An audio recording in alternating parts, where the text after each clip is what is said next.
जब एक विधायक होने के नाते हम उनका समर्थन करते हुए कहें कि चलिए कल से कोयला बंद करते हैं, धरने पर बैठते हैं, तो उनके वो मुख्यमंत्री अटपटा बयान देते हैं। यानी वो संवेदनशील नहीं है, वो गंभीर नहीं है इस राज्य को लेकर। धरना में बैठ जाए, मुख्यमंत्री धरना में कहीं के बैठता है क्या? अपना उसका अकल सोच होना चाहिए कि नहीं?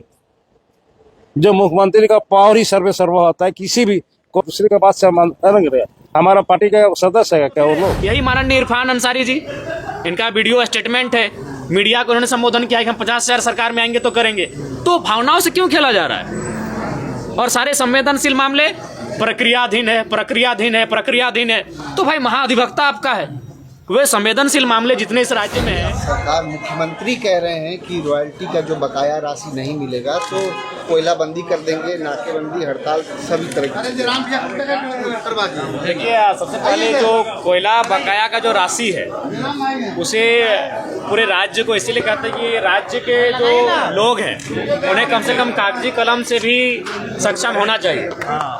माननीय सदस्य सरयू राय जी ने सवाल किया है कि 1,36,000 करोड़ जो आपका बकाया है वो किस किस विभाग से बकाया है। उसमें सरकार का उत्तर आया है कि लगभग 1 लाख करोड़ का जो बकाया है वह जमीन का मामला है, लैंड। तो लैंड सरकार का नहीं होता है, लैंड एक रैयत का होता है, इंडिविजुअल है। यानी इसीलिए हमें लगता है, शायद मैं गलत नहीं हूँ, आज इसीलिए झारखंड राज्य में रैयतों के पक्ष में जीएम लैंड की रसीद नहीं काटी जा रही है, क्योंकि जीएम लैंड की रसीद अगर काटी जाएगी तो माइंस में जो जमीन का अधिग्रहण होता है, और आज जो सरकार 1,36,000 करोड़ का दावा कर रही है वो इंडिविजुअल पैसा है, वो सरकार का भी खजाना नहीं है। ये बहुत बड़ा विषय है, वो इंडिविजुअल है। चूंकि उसमें उसको आप पढ़िए, माननीय सरयू राय जी ने सवाल किया है, सरकार ने उत्तर दिया है कि उसमें से मैक्सिमम जो पैसा है वो जमीन संबंधित पैसा है, और जमीन सरकार का नहीं, जमीन रैयत का होता है। इसीलिए इस राज्य में जीएम के लैंड का रसीद नहीं काटा जा रहा है, जो कि इस राज्य के लोगों के साथ बहुत बड़ा छल किया जा रहा है। तो क्या रॉयल्टी बन गया है?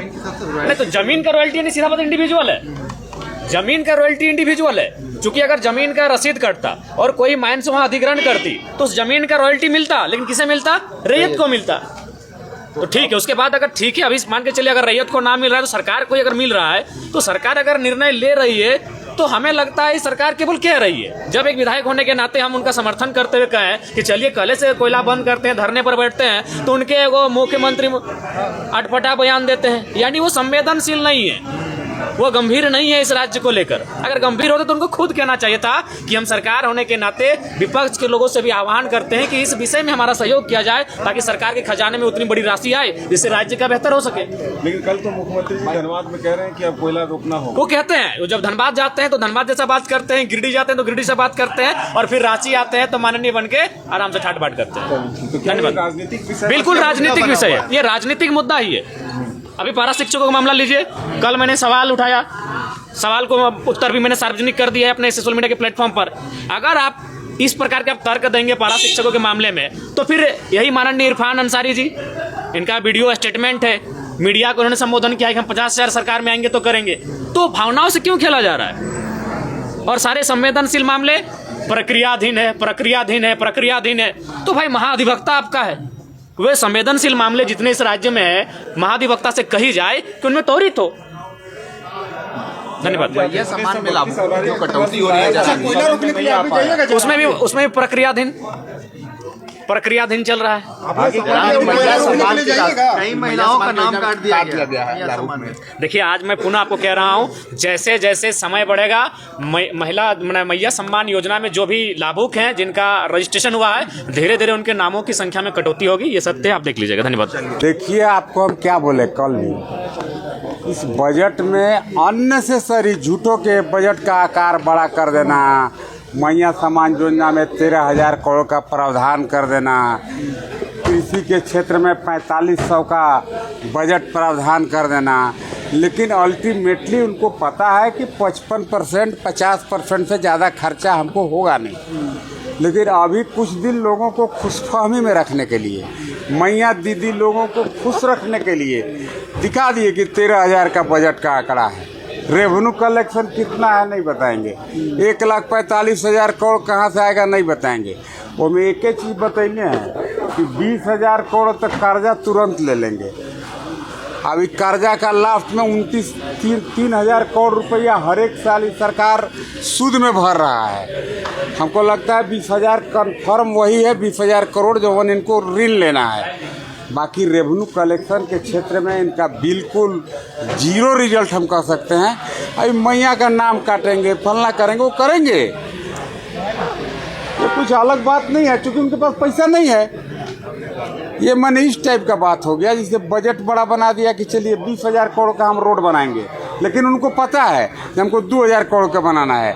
20,000 करोड़ का इसलिए बजट दिखा दिए कि अभी 15 दिन पूरा राज्य में माहौल गर्म रहेगा कि बहुत काम कर रहा है अमन सरकार, बहुत बड़ा बजट आकार, बहुत डेवलपमेंट। हर बजट में 20% बढ़ा दिया। 20% बढ़ाने से क्या हुआ, खर्चा किया 59%, मतलब 20,000 करोड़ रुपये कर्जा लेगा, अब साल भर बाद उसको लौटा देगा 30,000 करोड़ सूदो जोड़ के दे देगा। तो ऐसा पैसा ले के क्या मोल है जिस पैसा का आप उपयोग नहीं कर सकते, आपके पास खर्चा करने का मैकेनिज्म नहीं है। अच्छा विधायक जी, बात बताइए, कभी सीएम हेमंत सोरेन ने गिरिडीह में जो बयान दिया है कि अगर केंद्र ने पैसा नहीं लौटाया 1,36,000 तो भूखा पानी खदान सब बंद हो जाएगा। बस अब उनके पास कोई उपाय है नहीं बचने का। मैया लोग को ठग दिए, बेरोजगार को ठग दिए, किसान को ठग दिए, सभी लोगों को ठग दिए।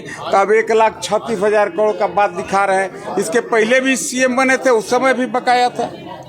ये तो केंद्र का देखिए लार्जर बेंच का वर्डिक्ट आ गया, उसमें इफ वर्ड लगाया कि अगर झारखंड का भी अन्य राज्यों के अनुसार अगर कुछ पैसा बाकी है, वह पैसा भी दे 26 से होगा, वो भी विदाउट इंटरेस्ट होगा।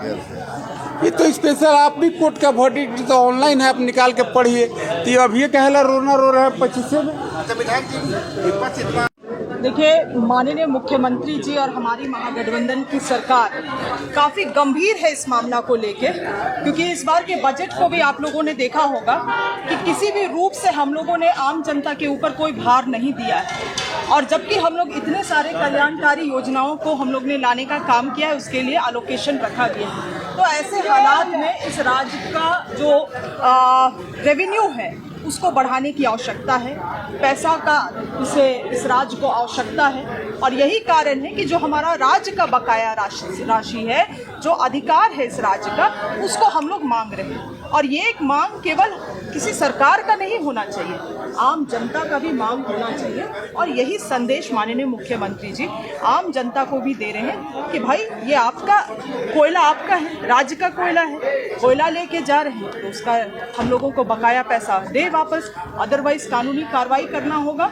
और नहीं तो माननीय मुख्यमंत्री जी ने बहुत सही बात को रखा है कि बिल्कुल ही कोयला सप्लाई को इस राज्य से बंद कर देना चाहिए। मैडम आप पहले भी विधायक रही हैं, क्या इस बार लगता है कि विपक्ष में बहुत नीरसता है, जो धार है वो नहीं देख, आपको क्या फील होता है? पहले भी आप सदन में देखी रही हैं। बिल्कुल, मेरा भी आप जानते हैं कार्यकाल बहुत अधिक नहीं रहा है विधानसभा में, मगर जो सीमित समय रहा है उसमें भी मैंने बहुत अच्छे बहसों को देखा है हाउस में, बहुत अच्छा वाद विवाद, बहुत तरीके से जो सवालों को रखा जाता था।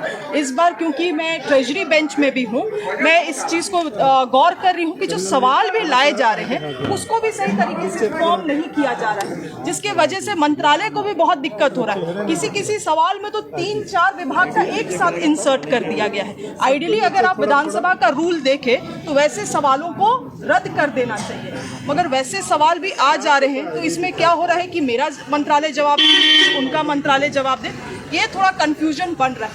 तो मैंने माननीय अध्यक्ष महोदय से भी रिक्वेस्ट किया है कि जिन माननीयों का इस तरह से सवाल आ रहा है उनको भी करेक्शन के लिए भेजा जाए, उनको भी बतलाया जाए, ताकि आने वाले अभी और बहुत सारे सत्र होने वाला है तो लोग जानेंगे, सीखेंगे, तो सुधार एक हो सकता है। मगर आप सही बात बोल रहे हैं, इस बार विपक्ष में बहुत ज़्यादा ही निराशा है। हाउस में भी वो लोग दिखते नहीं हैं, कभी अंदर कभी बाहर, और बातों को भी जो रखा जा रहा है बिल्कुल उसमें कोई तर्क नहीं है, कोई स्टडी नहीं है, तो थोड़ा निराशाजनक तो बिल्कुल है।